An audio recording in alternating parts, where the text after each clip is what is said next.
चलो आज करते हैं वायर रोप सीलिंग।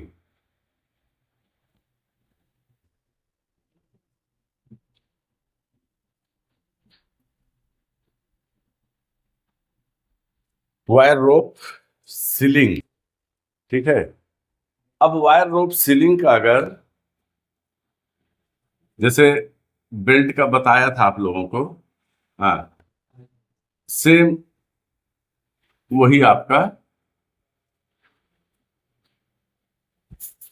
ये है। अब जैसे बेल्ट का बताया था कि जैसे ड्राइंग बेल्ट का भी ऐसा ही था, इसका भी ड्राइंग ऐसी है। बेल्ट भी जैसे जब 90 डिग्री पे वो रहेगा, यूज करोगे उसको, तब वो अपनी पूरी कैपेसिटी देगा। मतलब जो भी angle factor, load factor, degree factor, जो कुछ भी था बेल्ट का, सेम वही चीज आपको यहां पे भी मिलेगा। कोई मतलब हेर फेर नहीं है इसमें। हाँ, कुछ चेंजेस है।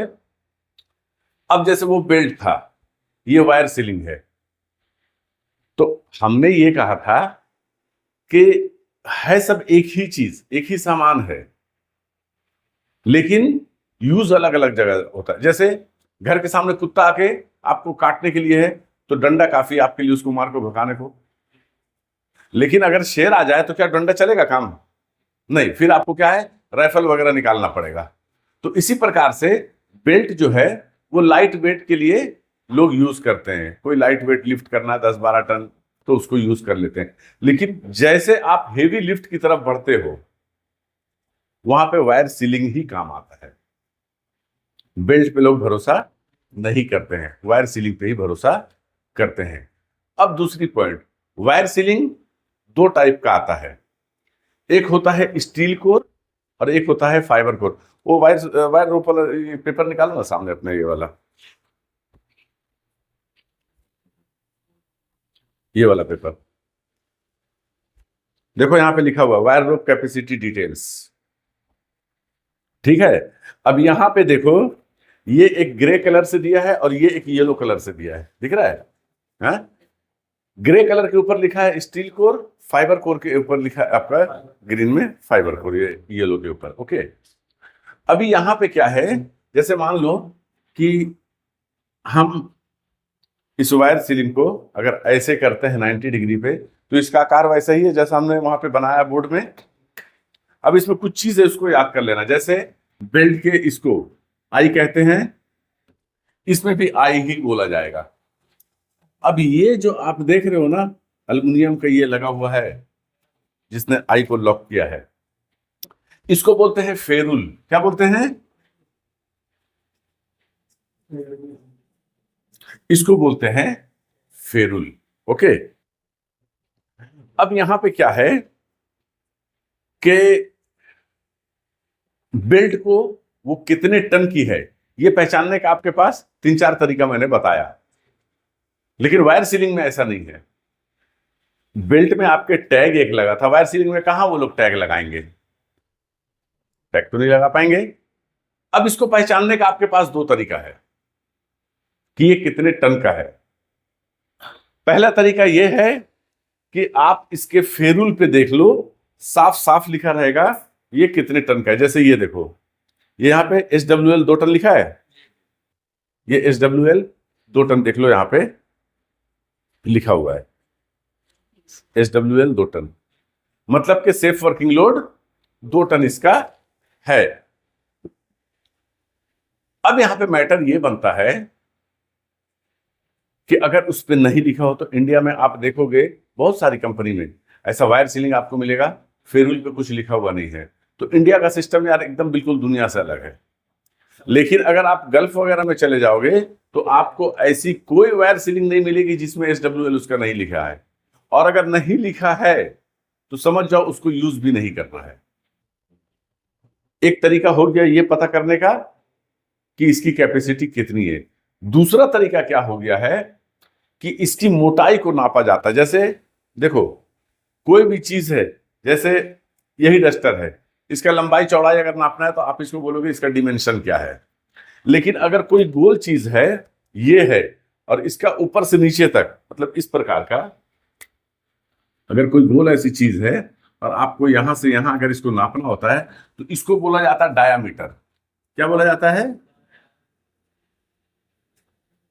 डायामीटर बोला जाता है। बहुत सारे लोग डाया भी बोलते हैं। इसका एक सिंबल होता है, जैसे फेसबुक में या इसमें क्या बोलते हैं यार, उसका नाम है, व्हाट्सएप में चैट करते हो तो बहुत खुश हो गए हो तो पूरा दांत चिहार के वो आता है ना छोटका फोटो, है वैसा ही आइकन इसका भी होता है, इस प्रकार से करके। किसी भी गोल सामान के अगर मोटाई को आपको नापना है तो उसको डायामीटर बोलते हैं या डाया बोलते हैं, और उसका आइकन ये होता है। तो ये गोल है, तो अब हमको इसको नापना है। तो आप अगर स्केल से नापोगे ना तो कतई नहीं नाप पाओगे एग्जैक्ट जो है, क्योंकि यहां पे खेल हो रहा है मिलीमीटर का। मिलीमीटर देख रहे हो, ये ऊपर में जो ये जो ऊपर में पतला पतला लाइन है यही मिलीमीटर है। तो एक भी मिलीमीटर आगे पीछे हुआ तो उसकी कैपेसिटी बदल जाएगी।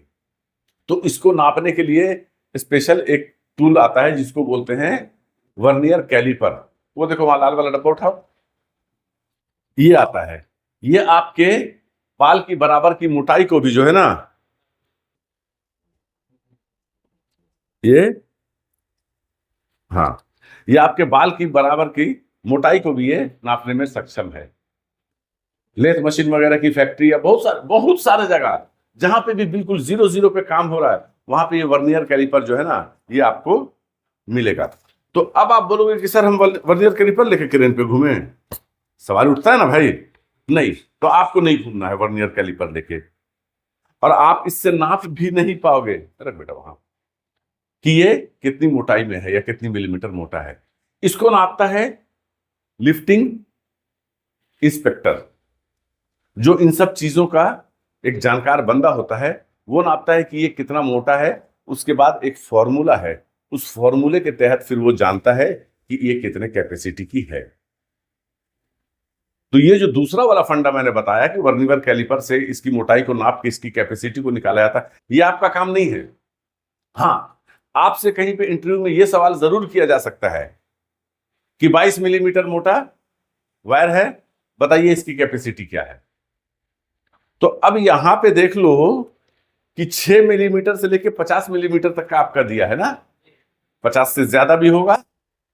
अब यही काम रहेगा जिंदगी में कि सबको याद करो। हाँ, बचपन में 4-5 क्लास में जो पढ़े थे वो तो याद है ही नहीं, याद है तुमको? हाँ, तो इसको कैसे याद करोगे? फॉर्मूला है एक, उस फॉर्मूले के दिमाग में डालो। दुनिया के किसी भी कोने में रहो, आपके पास अगर मैथमेटिक्स की जानकारी है, और अगर वो भी नहीं है तो अगर आपके पास मोबाइल है उसमें कैलकुलेटर है तो आप निकाल सकते हो। सवाल करेगा वो कि 22 मिलीमीटर मोटा या 24 मिलीमीटर मोटा या 28 मिलीमीटर मोटा या 12 मिलीमीटर मोटा वायर कितनी कैपेसिटी की होती है। तो आपसे वो ये नहीं जानना चाहता कि वो वायर कितनी मोटी, मतलब कितनी कैपेसिटी की। आपसे वो ये जानना चाहता कि देखें इस बंदे को फॉर्मूला की जानकारी है कि नहीं। वो आपके अंदर छुपी हुई जानकारी को मात्र देखना चाहता है। आप बोल दोगे 22 मिलीमीटर का सर इतना कैपेसिटी है, तो क्या करेगा वो? सामान तो उसको उठाना नहीं है।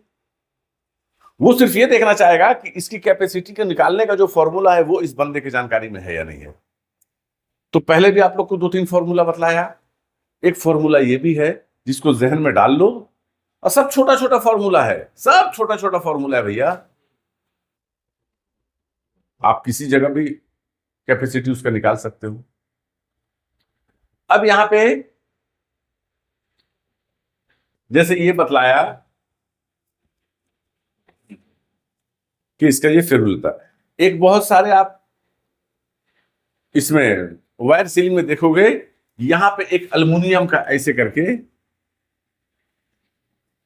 लगा रहता है, ठीक है, उसको बोलते हैं टिम्बल। तुम लोगों के किताब में भी दिया हुआ देखोगे, उसको बोलते हैं टिम्बल। ये क्यों दिया जाता है? हाँ, कैसा प्रभाव?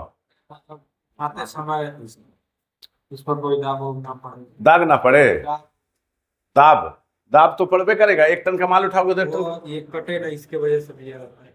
हाँ, ये जो आपका देखो, ये जो वायर है ना, है, अब इसको आपने हुक ब्लॉक में लगा दिया तो घर्षण होगा, रगड़ होगा, है, तो धीरे धीरे क्या है, ये कटता है।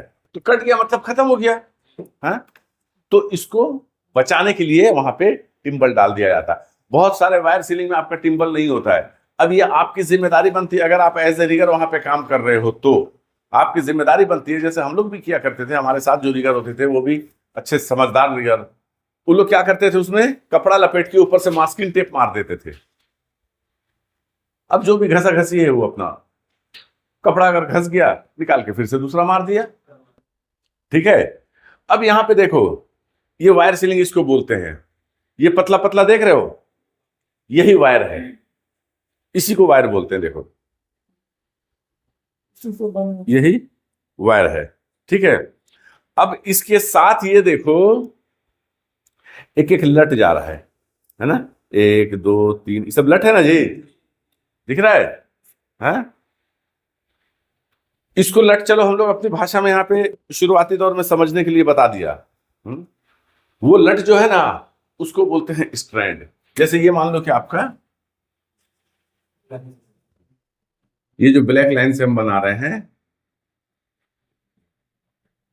ये आपका लट हो गया, इसको बोलते हैं स्ट्रैंड। स्ट्रैंड। और ये जो अंदर ब्लू वाला जो है ना, इसको कहते हैं कोर। कोर किसको बोलते हैं? चलो आप लोग बताओ मेरे को, कोर किसको बोलते हैं? किसका निकला हुआ रहता है?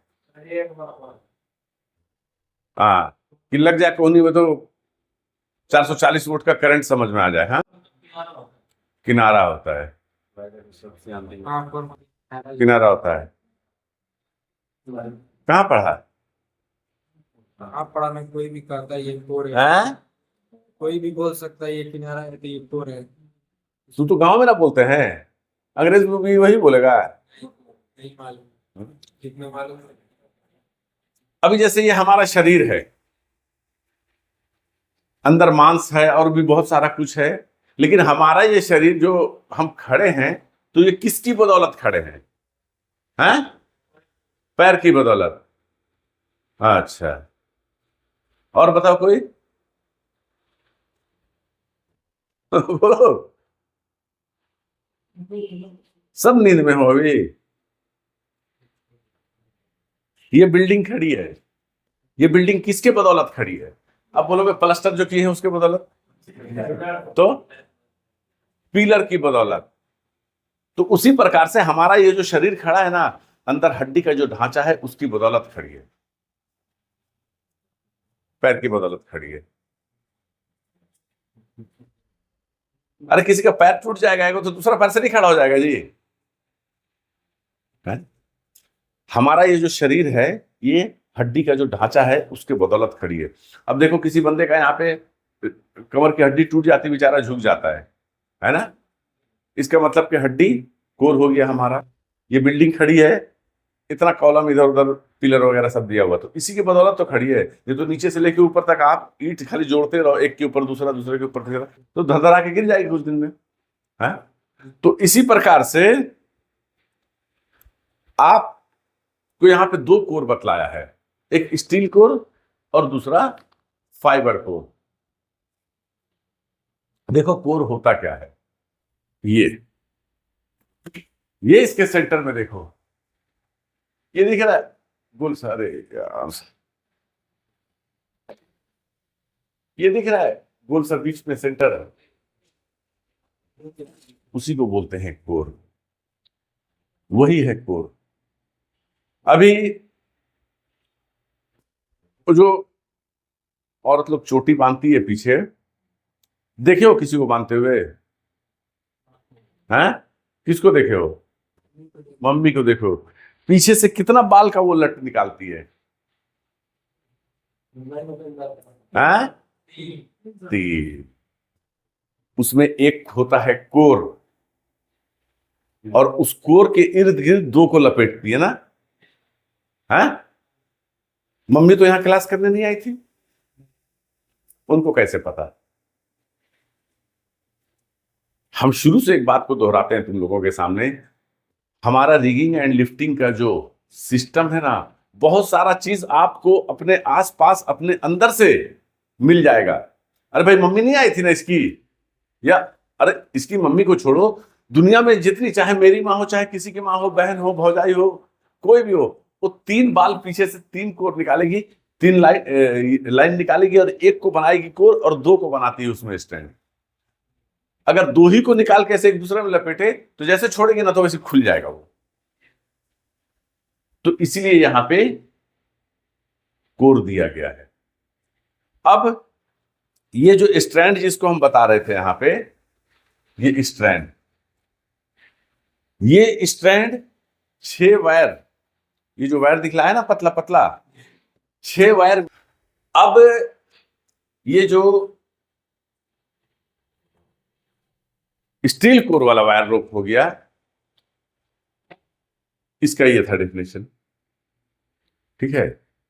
अब आते हैं फाइबर कोर, सेम चीज रहेगा, सेम चीज, लेकिन अंदर में उसके फाइबर का कोर रहेगा, लोहे का नहीं रहेगा। समझ गए? तो अब आपके मन में एक सवाल ये आ सकता है कि यार क्यों इतना मगजमारी उन लोगों ने किया, एक ही कोर का रखता ना। हाँ, ऐसे ही लगता है।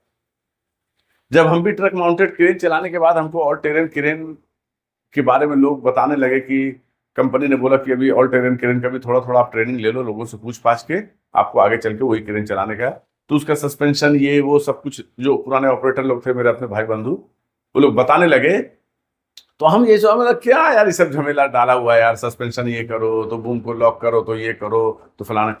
लेकिन बाद में जब वो सारी चीजें मेरे समझ में आ गई तो मेरे को लगा कि नहीं यार, मेन यही चीज है। अब तक जो थे हम तो झोपड़ी में थे, अब तो महल में आए हैं। तो आपको भी ऐसा लग सकता है कि क्यों ऐसा झमेला किया स्टील कोर और फाइबर कोर। देखो ये जो अंदर में इसकी स्टील कोर है ना, अब जैसे ये छोटा सा सीलिंग है, इसको हम ऐसे मोड़ने का अगर ऐसे प्रयास करेंगे और ये छूटेगा ना तो बहुत जोर छटकेगा, क्योंकि अंदर में स्टील कोर है। दूसरा क्या है कि फाइबर कोर उतना ज्यादा नहीं छटकता है। अब क्रेन का जो भी फोटो यहां पे लगा हुआ है देख लो, हर फोटो में आपको आसमान नजर आ रहा है ना। हाँ, इसका मतलब कि क्रेन का जो काम है वो आउटडोर है। अब मान लो कि जो गर्मी हमारे यहाँ पड़ती है अप्रैल मई जून वगैरह में, चलो अब पहले तो हम लोग अरब देश का एक एग्जाम्पल दिया करते थे कि वहां बहुत गर्मी पड़ती है, अपने यहाँ कौन सी कम पड़ती है? अपने यहाँ भी काफी गर्मी पड़ती है। अब मान लो कि वही सीलिंग आपका यहां पे रखा हुआ है सुबह से शाम तक, तो सूरज की रोशनी पहले क्या करेगी, ये जो ऊपर का स्ट्रैंड है उसको गर्म करेगी। उसको जितना गर्म होना है वो होते जाएगा, उसके बाद फिर वो अंदर वाले कोर को तो गर्म करेगा। अब स्टील का कोर है तो उसमें क्या होगा, फिर ले जाके उसको छांव में आप रख दो। लेकिन अगर फाइबर कोर है अंदर में तो स्टील वाला गर्म होने के बाद फिर वो फाइबर को गर्म करेगा। फाइबर कितना भी मजबूत क्यों ना हो, हाई क्वालिटी का, गर्मी बर्दाश्त नहीं करता है, वो गलना शुरू हो जाएगा। और जब वो गल गया, जब आपका हड्डी ही गल गया तो शरीर में बचा क्या? तो जब आपका कोर ही डैमेज हो गया ना तो फिर ये ऊपर का कुछ बचा नहीं। तो इसलिए कभी भी याद रखोगे कि हमारे क्रेन में स्पेशली और आउटडोर में स्पेशली जहां पे अच्छी खासी गर्मी पड़ती है वहां पे स्टील कोर का वायर रोप हम लोग यूज करते हैं। ओके, फाइबर कोर इंडिया में यूज करते हैं। बहुत सारा ऐसा मतलब देश है जहां के 12 का 12 महीना ठंड का मौसम होता है, वहां पे यूज करते हैं क्योंकि वो फ्लेक्सिबल होता है, थोड़ा सा छटकता कम है। अब इंडिया में कहाँ यूज करते हैं, जैसे बड़ा बड़ा फैक्ट्री है, वेयर हाउस है, उसके अंदर देखो ओवरहेड क्रेन लगा होता है, तो नीचे उसको यूज करते हैं चाहे गर्मी क्यों ना हो, क्योंकि उस पर सूरज की रोशनी डायरेक्टली पड़ रही है ना, तो उसमें कोई दिक्कत नहीं है। अब यहां पे दूसरी बात यह था जो मैंने बतलाया था कि हम इसकी कैपेसिटी को कैसे निकालते हैं। एक फॉर्मूला आज आपको बताएंगे जो कहीं ज्यादा आसान है। वो फॉर्मूला जो है ना, तुम लोगों की किताब में भी इसको लिख लिए ना, ये किताब में भी लिखा हुआ तुम लोगों के, लिख लिए हो?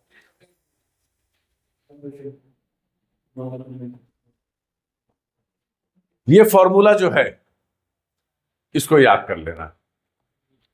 डी स्क्वायर का मतलब क्या हुआ? डी का मतलब डायमीटर, सही। और डी स्क्वायर अगर कहीं ऐसा लिखा है ना तो समझ जाओ डी इंटू डी, उसके बाद फिर ये इंटू 12.4। आपको डी के ऊपर अगर 2 लिखा है तो समझ जाओ वो कह रहा है कि 2 बार आपको डी लिखना है और दोनों के बीच में गुणा का निशान भी देना है। तो अब डी स्क्वायर मल्टीप्लाई 12.4। अब कोई भी आपको अगर ये सवाल करे कि बताइए 28 मिलीमीटर मोटा वायर का कैपेसिटी क्या है, अपना तक मोबाइल निकाल लो सामने, कैलकुलेटर निकालो इसमें से। अभी आपसे उन्होंने कह दिया मान लो 28 मिलीमीटर मोटा वायर से आप कितना उठा सकते हैं, ओके। तो क्या करोगे, यही फॉर्मूला है 28 इंटू 12.4। देखो हाँ 9,721 पॉइंट फलाना ठिकाना। अरे इसको 8 टन पकड़ दो ना भैया। 28 मिलीमीटर, आ जाओ यहाँ पे, ये देखो 9.3 दिया है यहाँ, है 9.3 दिया है ना।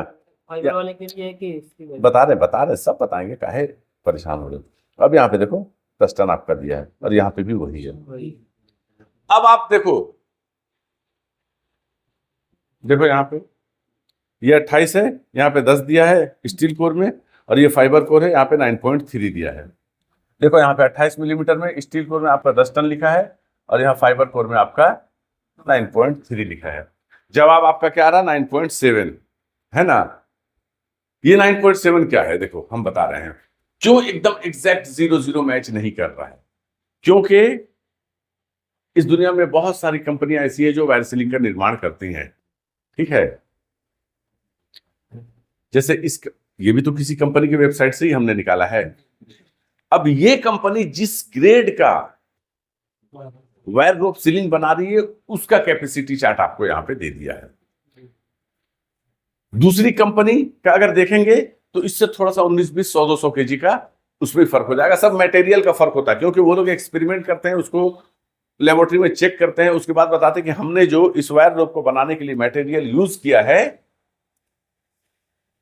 वो कितना मजबूत बनाएगा, इसी पे निर्भर करता है। जैसे अभी अपने इंडिया में सबसे बेहतरीन अगर कोई वायर रोप बनाने वाली कंपनी है तो उषा मार्टिन, ठीक है। अभी टाटा ने उसको ले लिया है, गल्फ में भी इसका वायर बिकता है, वायर रोप बिकता है। अब यही वायर रोप दुनिया भर की कंपनी अपने इंडिया में, अरे अपने जमशेदपुर में बहुत सारी कंपनी बनाती है, तो सबका बनने का ग्रेड एक ही थोड़ी रहेगा, थोड़ा सा 19-20 रहेगा। तो किस ग्रेड का उन्होंने बनाया उसका एक लोड चार्ट, वो लोग कैपेसिटी डिटेल्स क्या है अपना ऑनलाइन या ऑफलाइन जो भी मार्केट में रिलीज कर देते हैं। तो अभी सबका अलग अलग ग्रेड हो जा रहा है, लेकिन फॉर्मूला जो है, फॉर्मूला तो अपनी जगह अटल रहेगा ना भाई, क्योंकि फॉर्मूला एक जमाने पहले बना हुआ है, कंपनी तो बाद में खुली है। कैपेसिटी डिटेल्स में फॉर्मूले के तहत थोड़ा सा आगे पीछे होगा, मैटर वो नहीं करता। मैटर ये करता है कि फॉर्मूला आपको पता है कि नहीं है, आप उस जगह पे लगभग पहुंचे कि नहीं पहुंचे। हाँ 200-300 का कोई मैटर नहीं करता है, ठीक है। आपसे आपका क्लाइंट ये जानना चाहेगा कि फॉर्मूला इसको पता है कि नहीं है। और ये जो फॉर्मूला है ये कभी भी याद रखोगे फाइबर कोर पे एप्लीकेबल होता है, स्टील कोर पे नहीं होता है। तो ये जो फॉर्मूला है ये आपको उसके करीब करीब पहुंचा देगा। अब आप किसी दूसरे वेबसाइट को उठा के देखोगे ना, ये कैपेसिटी डिटेल है तो उसमें अलग रहेगा, इससे ऐसा नहीं कि बहुत ज्यादा अलग रहेगा, 19-20 रहेगा सब में, समझ गए। लेकिन फॉर्मूला आपको यही अप्लाई करना है। अब ये फॉर्मूला अगर आपके पास है दिमाग में और मोबाइल में आपके कैलकुलेटर है तो समझ जाओ कहीं भी कोई पूछेगा ना तो आप अपना मोबाइल निकाल के उसको कर सकते हो। आपको कोई नहीं भी पूछता है, कहीं वायर रोप सीलिंग रखा हुआ भी है, तो आप अगर वर्नियर कैलिपर से उसको नाप लेते हो कि ये इतना मिलीमीटर मोटा है तो भी उसकी कैपेसिटी को आप वहां पे निकाल सकते हो आराम से, कोई दिक्कत नहीं है। हालांकि वर्नियर कैलिपर यूज करके उसकी वायर सीलिंग की मोटाई पता करना ये ऑपरेटर का काम नहीं है। हम कहाँ यार वर्नियर कैलिपर लेके घूमते रहेंगे, हमारे पास अपना पूरा टूल्स तो होता नहीं क्रेन का काम करने के लिए, तो ये हम कहाँ लेके घूमेंगे। और ये वर्नियर कैलिपर अगर दे भी दिया जाए तो आप देख नहीं पाओगे, इसका ऐसा फंडा है। तो ये जो दो वायर सीलिंग है, अब इसमें क्या है कि क्रेन में हम लोग चाहे सामान लिफ्ट कर रहे हो, चाहे क्रेन के विंच ड्रम पे लगा, दोनों में हम लोग स्टील कोर वाला वायर रोप ही यूज करते हैं, पहली बात। दूसरी बात ये कि जो लिफ्टिंग पर्पस के लिए, मतलब सामान में बांध के उठाने के लिए आप जो सीलिंग यूज कर रहे हो, उसमें आप उठा सकते, लगा सकते हो, कोई भी सीलिंग को काट के अपना उसका सीलिंग बना सकते हो वायर रोप। लेकिन अगर क्रेन के विंच ड्रम में आपको वायर सीलिंग लगाना है, क्रेन के विंच ड्रम में अगर आपको वायर सीलिंग लगाना है, तो हमेशा एक बात को याद रखोगे कि स्टील कोर का जो वायर रोप है ना बाबू, दो प्रकार का आता है। एक आता है नॉर्मल और दूसरा आता है नॉन रोटेबल। रोटेट होता है ना जो है।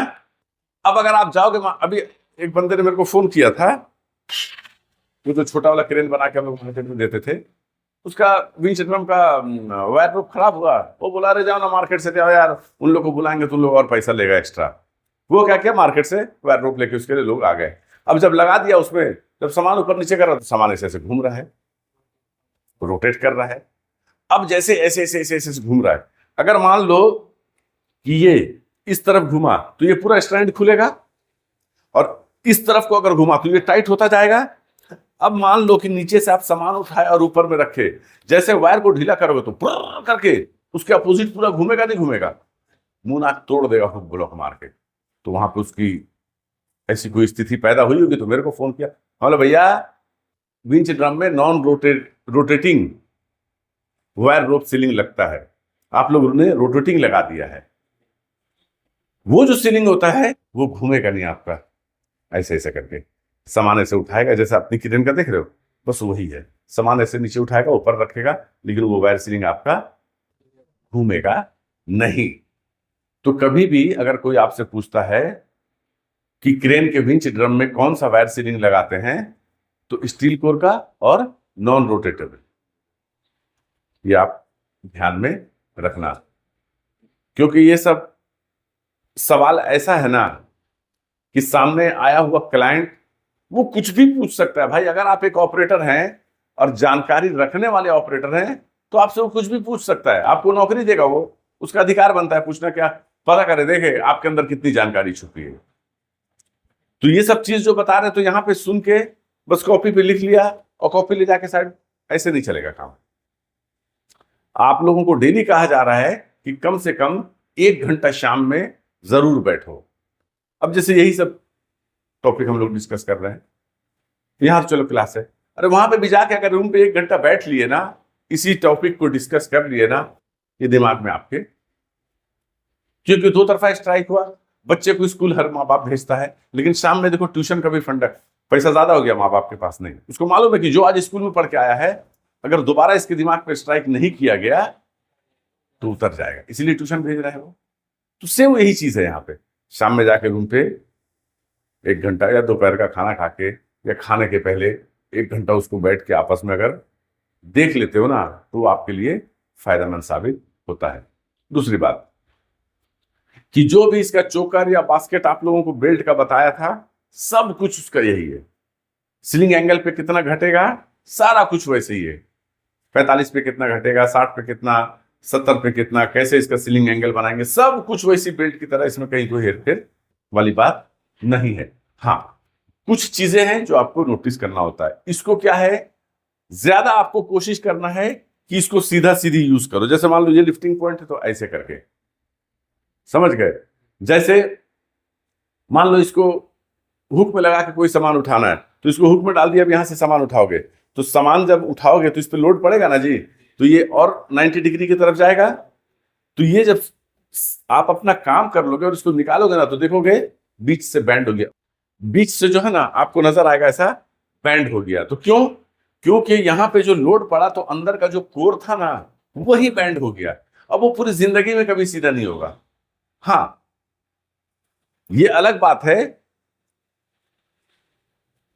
कि वो अब पहले जैसा मजबूत नहीं रहा, क्योंकि उसका जो घर वगैरह जो बनता है, सरिया वगैरह जो देखोगे मिस्त्री, राजमिस्त्री काट के डालता है, जो टेढ़ा थोड़ा रहेगा ना निकाल देता है। देखो क्यों नहीं उसको पिलर में लगा देता, क्योंकि अब इसका स्ट्रेंथ पहले की तरह नहीं रह गया। तो यही वायर सीलिंग, देखो कोई भी इक्विपमेंट आप यूज करो, टूल्स आप यूज करो, उसकी सुरक्षा सबसे बड़ी जिम्मेदारी है आपकी।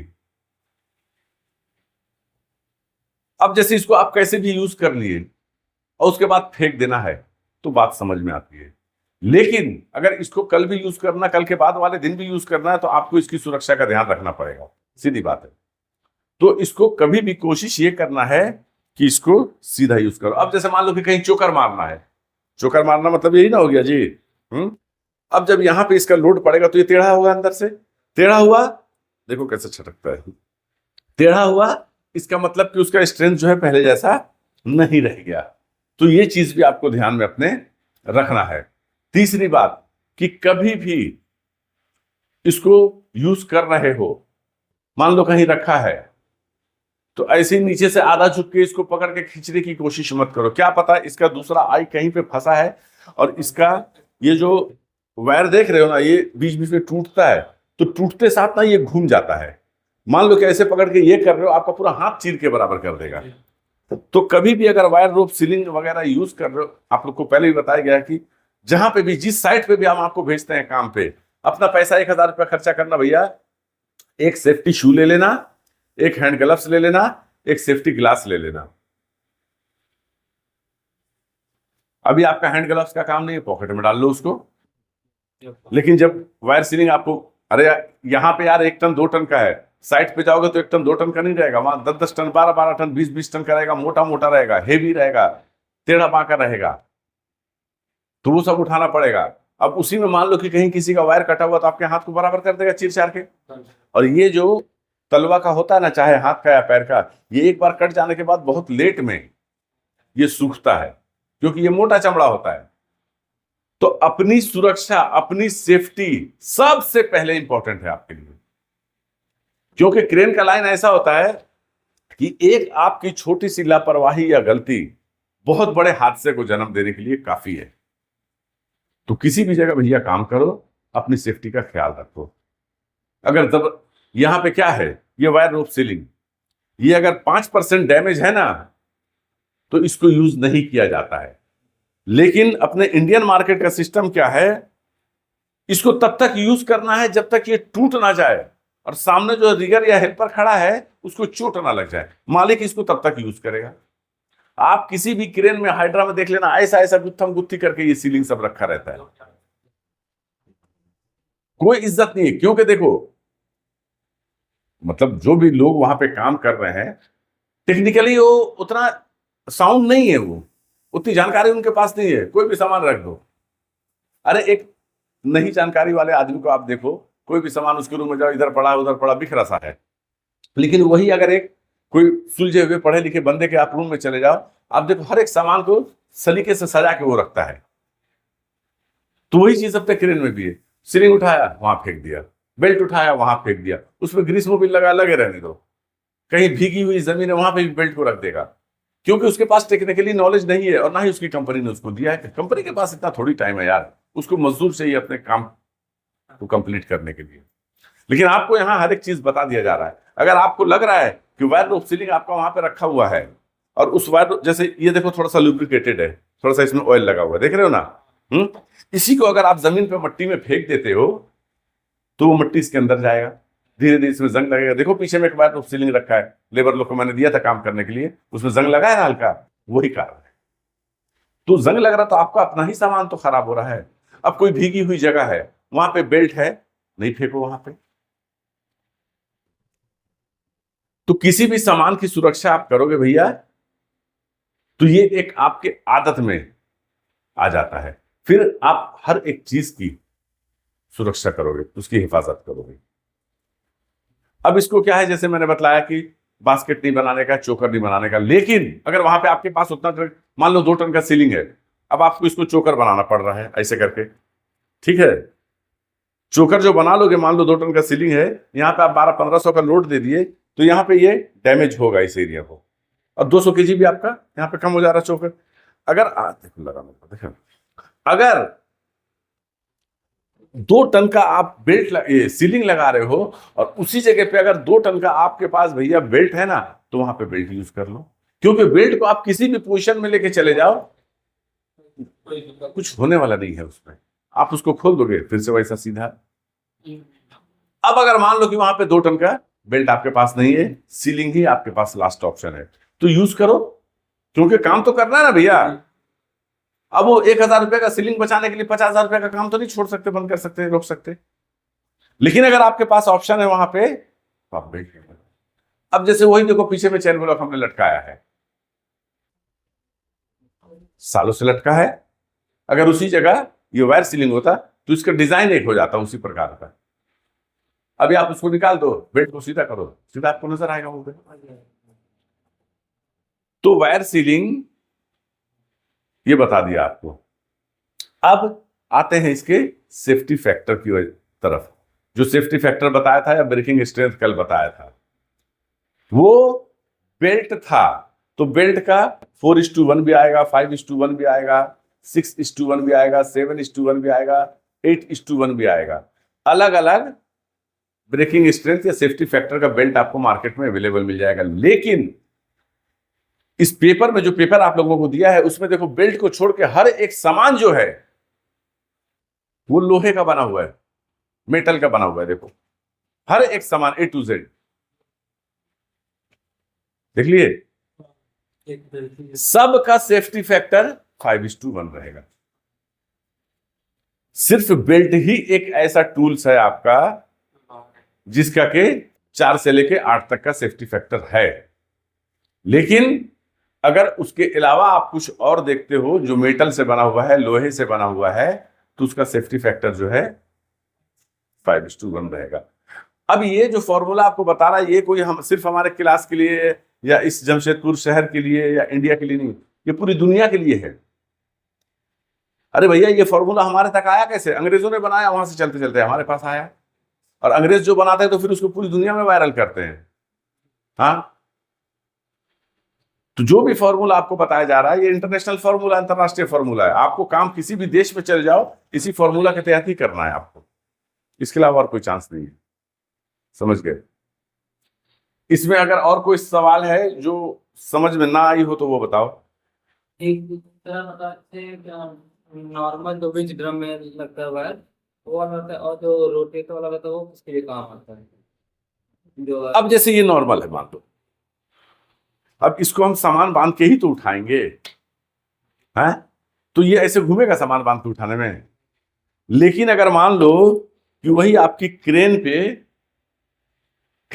जो विंच ड्रम है, इसमें आपका यही वाला वायर सीलिंग लगा देंगे, तो अब जैसे आप नीचे हुक ब्लॉक को करोगे ना और सामान उठाओगे, तो वायर पे आपके लोड पड़ा, अब वो ऐसे ऐसे करके सामान जो है ना वो घूमने लगे, मतलब पूरे हुक को घुमाएगा, क्योंकि वायर आपका घूम रहा है, सिर्फ सामान नहीं घूमेगा।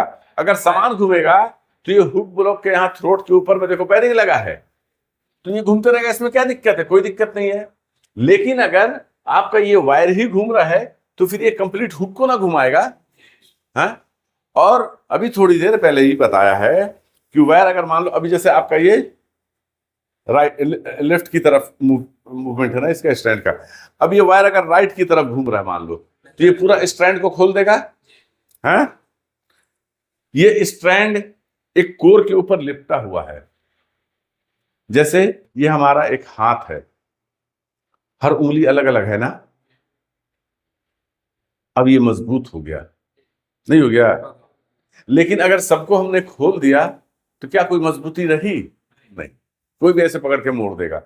तो ये स्ट्रैंड जब तक लिपटा हुआ इकट्ठा है, इसके अंदर स्ट्रेंथ है। ये स्ट्रैंड जहां थोड़ा सा ढीला हुआ या खुला, फिर कहां रह गया? सब अलग अलग हो गया। तो अगर मान लो कि आपका वो वायर रोप उल्टे की तरफ घूम रहा है, जिस तरफ आपका स्ट्रैंड लिपटा है, तो ये तो पूरा खोल देगा है। अब अगर जिस तरफ स्ट्रैंड है उसी तरफ अगर घूमा तो ठीक है, अभी टाइट है, वो घूमते जा रहा है, लेकिन सामान को रख के भैया हुक तो निकालोगे बेल्ट से कि नहीं निकालोगे? जैसे निकालोगे तो जितना इधर आया है ना, आप यकीन मानो भयंकर तरीके से वापस घूमेगा। और एकदम लहराते हुए घूमेगा, मान लो किसी के मुंह में लग गया उतना फोर्स में, पूरा मतलब खत्म कर देगा, चिथड़ा उड़ा के रख देगा। तो इसलिए हमेशा याद रखोगे,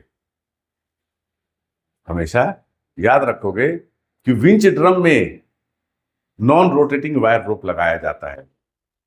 विंच ड्रम में क्रेन के नॉन रोटेटिंग वायर रोप सिर्फ मोबाइल क्रेन के नहीं, कोई सा भी क्रेन हो जिसमें विंच ड्रम का फंक्शन है, विंच ड्रम का सिस्टम है, फैसिलिटी है, उसमें नॉन रोटेटिंग वायर रोप लगाया जाता है और वो स्टील कोर का लगाया जाता है।